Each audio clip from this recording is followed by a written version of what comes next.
Greetings. Tony from Old River Hardgoods again.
Well, today's music is Winds of Flame from my third CD, Angels on Fire, and as always, the links are down there in the description below, the full version and the video I made of it.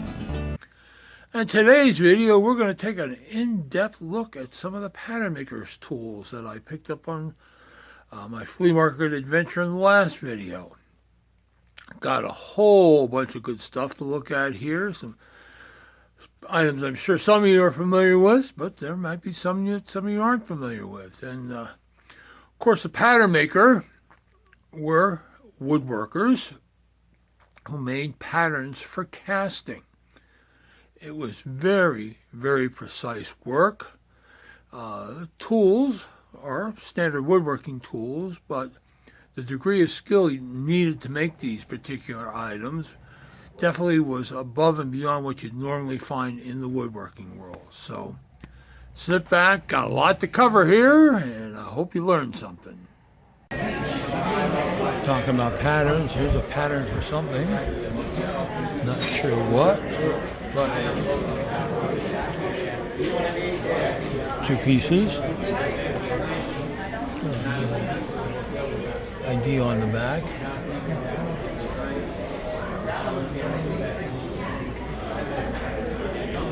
Definitely is an art. And I normally don't buy much in the way of patterns stuff. I don't know, I see guys asking crazy prices for them, but once in a while I'll see something tool related that'll catch my eye, like this anvil. Oh, this was, if I'm remembering correctly, because I can't find any listing info on it, it's from like 2006, yeah, that long ago. It was about 14, 15 inches long, beautifully made. I mean, just really, really nice piece. And I probably sold it for a lot less than I should have, but you'll have this as well. But, I mean, you got the hardy hole, your pritchel hole, and I mean, you imagine just pouring something like that. But anyways, another one that I recently had not too long ago was this cobbler's hammers pattern. And this one was a little rougher. Had some chipping and checking and obviously was used, but again, you don't see too many hammer patterns around. A lot of the hammer manufacturing went over to drop forging or pressure casting. I mean, they use patterns to make the molds for them, but this one was pretty old though, looking at the wear on it. So anyways, let's get on with the video. Probably one of the most common core box planes out there is the Stanley number 57, although by no means is it a common tool. Justice Trout, Stanley's patent machine guy, pretty much. It was granted patent number 566114 in, let's see, March 10th, 1896, for the design of this tool. And this is pretty much what they consider to be a Type 1. It is got a rule and level blade on it. And if you note the design of it, this one's designed to fit into a box or into a round area, and you rotate it around inside to make your semicircle cut with. And this one cleaned up pretty well. I did do a little bit of work on this one. They come with normally one set of extensions are two sets, two pieces. And this one's missing both upper ones are missing one of the rods that connect it. There should be a turnbuckle in here. It's got a rod and then a screw thing to tighten up that holds, keeps these arms out nice and stiff, which can cause cracking, by the way, but whatever. These have the B casting mark on them, which is like 1899, 1902 Stanley.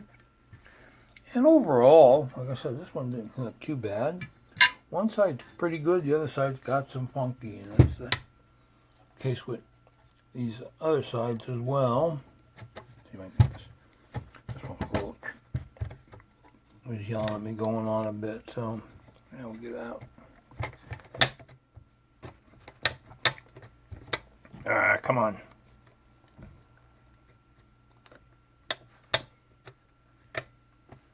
I may hate myself for doing this. All right. Be that way.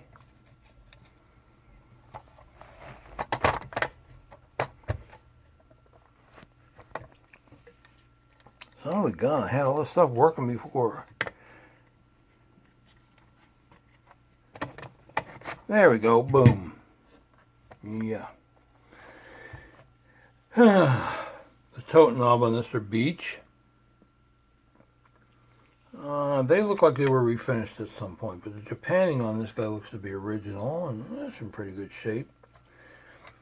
Simple blade retainer.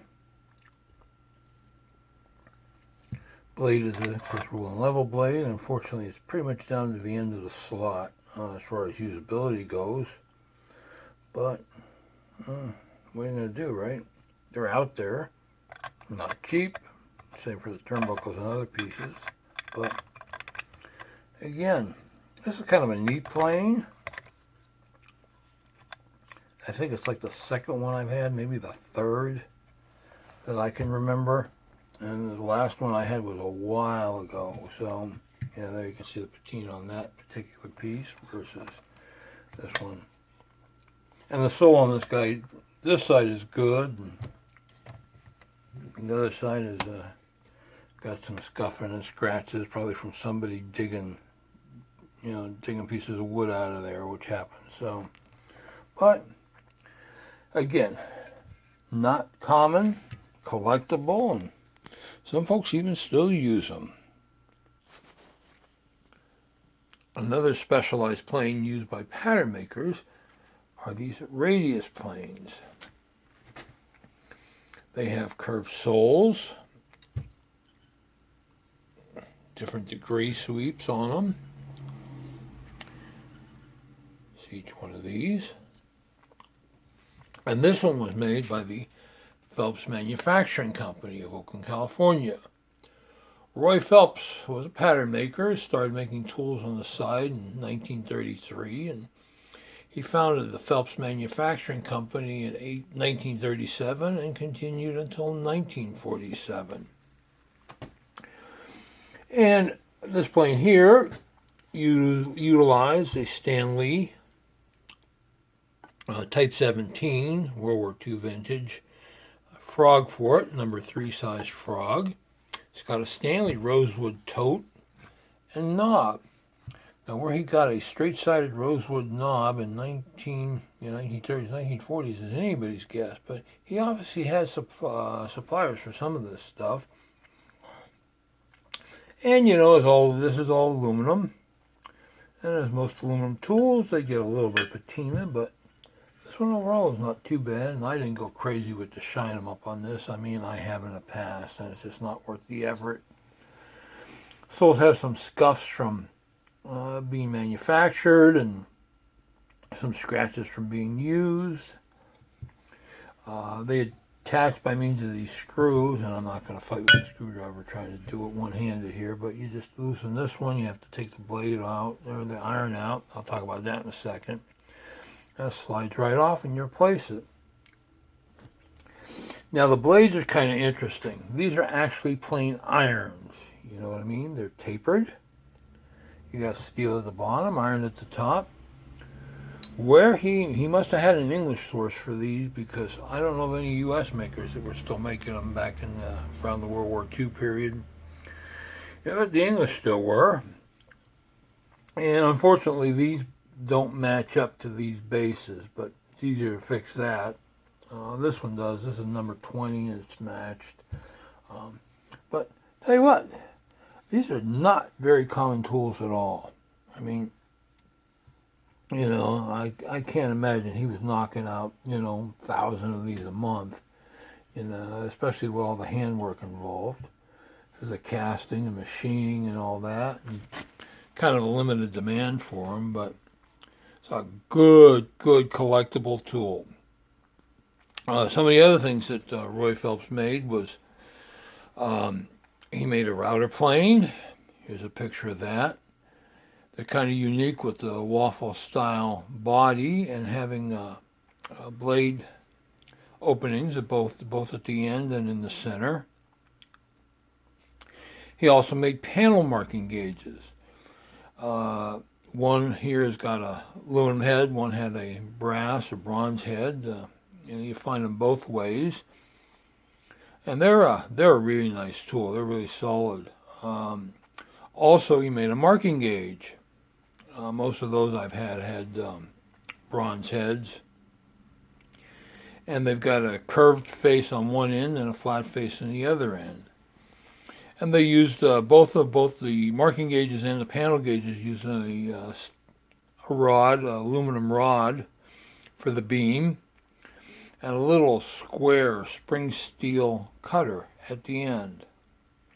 Easily sharpened, easily replaced. And again, they're really top quality tools, and they don't show up very often. So anyways, this guy's off to a new home. I won't say where, but it's not anywhere close to here. So another good collectible American-made tool. One of the planes that shows up by use with pattern makers, of course, is a core box plane. This is used to cut out a circle or semicircle, and it is accomplished by having a blade and then a fence of sorts or other arrangement to allow you to go and scoop out even amounts of wood out of the particular item you're trying to hollow out. This particular one was patented by Elijah Lewis on December 4th, 1866, patent number 60206. And it's in decent shape. I didn't do any cleaning on it, but it does look like it was cleaned at some point. Japanese got some funky to it on top. Bits of paint, the obligatory bits of paint, some stain and what have you. Sole has some spots of pitting. You can see where it was cleaned a bit. Some staining, yada yada. It's kind of a neat operating arrangement on this guy. I have the blade up out of the way. But you turn this knob here. Let me see if I can do this one-handed. Probably not.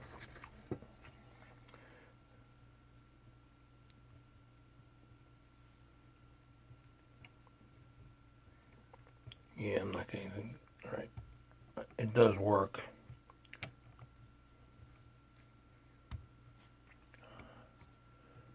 That up out of the way. Come on.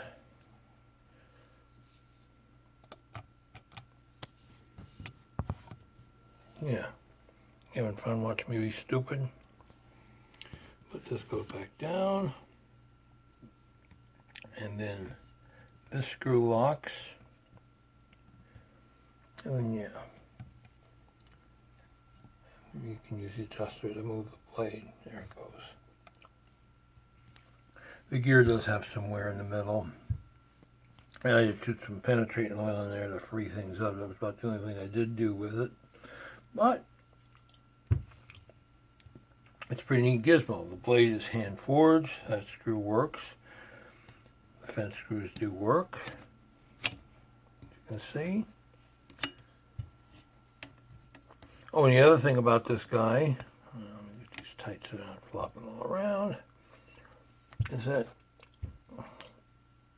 it's got a number 11 stamp there. My guess is that was probably the serial number, what passes for the serial production number of this guy. Which means he made this guy one of the first and only ones he made, because these puppies are rare.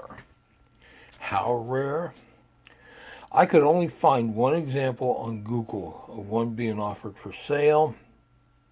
And it's a now closed tool dealer. And I had to use the Wayback Machine to actually retrieve a picture of it, just so I could, verify and get an idea what the toad is. And of course, this one, the toad is busted on, but looks like it's been fixed a couple of times, but should be easy enough to either repair or replace. It wouldn't take too much fanciness, and the tote doesn't look to be rosewood. Can't really tell what it is, but anyways, again, rare tool. Matter of fact, this is probably one of the rarest American planes that I've ever had, because I just don't see too much of this stuff around. Usually by the time it hits the auctions, there's somebody there willing to grab it up, and even if it has been properly identified or not. So, but it's currently out there for sale, and we shall see. And here we have another one of the Patternmaker's planes.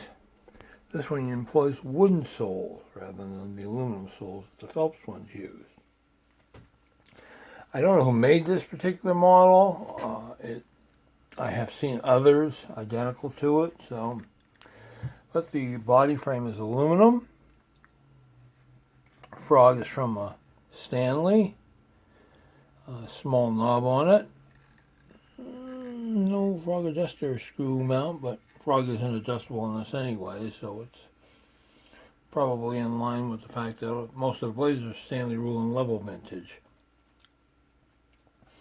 And I did a little cleaning on this guy. Didn't go too crazy with it. The soles are all pretty good. A little bit of wear, scratches. Tote and knob might have been refinished at some point in time. Well, they're not rosewood and look more like mahogany. There's another little cut to the finish there. The knob is notched in the front for the screw access to the screw. The cap was aluminum. Have the Patternmaker special there. A little bit of a chip at the end, but stuff happens. And of course, we got the additional soles. You just loosen the screw here and one back there behind the frog and slip them off. Number 10 is missing the screws, but you can see the radiuses here. Well, there were more to the set, obviously, but this is all that I acquired with this pile. So, but this one's also off to another good home, and I'll tell you what, the collectible sets like these are sure getting few and very far between. Now, it goes without saying, but I'll say it anyways. Metal expands when it's heated, and of course it contracts as it cools. And therefore, an essential tool for pattern making is what is called a shrink roll, because your patterns are made oversized depending on the type of material that's going to be cast. And we've got two examples here. One is a kind of rough Lufkin. This one is a 1 to 10 1/10 of an inch to a foot shrink rule. That's used for things like girders and beams. And this one this was part of that batch of tools I recently got. It's a Stanley rule and level, number 31.5 G. And this one's at 1/4 of an inch per foot in shrinkage. And that is for steel and tin. Things like brass and aluminum and copper all have different shrinkage rates and require different shrink rules. And a lot of times these were sold in sets, but it depends on what the foundry was doing. And this one's pretty rough, as I said. It never got sold because it's chipped on the edge and it had some pit, and I picked up a more recent rust for some reason hanging around. You see spots there, but not really. Somebody could use it, but I'm not going to risk that selling it. This one's out there in play right now. Got a whole bunch of watchers on eBay for some reason, but I guess that's because I ask a fair price for my tools rather than what some other idiots are selling them for. And if you note the scales, this one is divided into 1/10 of an inch here. 12ths, yeah, I can say that. 1/12 of an inch on this side. And the front side, of course, is 8ths and 16ths. And this was actually really good shape. And I have a little book from way back that used to list the prices of Stanley tools. And this, in average condition, was a $150 rule. But, like I said, idiots on eBay. So, anyways, again, you find good ones. They're good collectibles, and they're still great users if you're doing the work. And we're going to take a quick swing through some other Patternmaker's tools that I've had over the years. This is a panel marking gauge. I believe those heads were commercially available. I don't know through whom, but I have seen enough of them.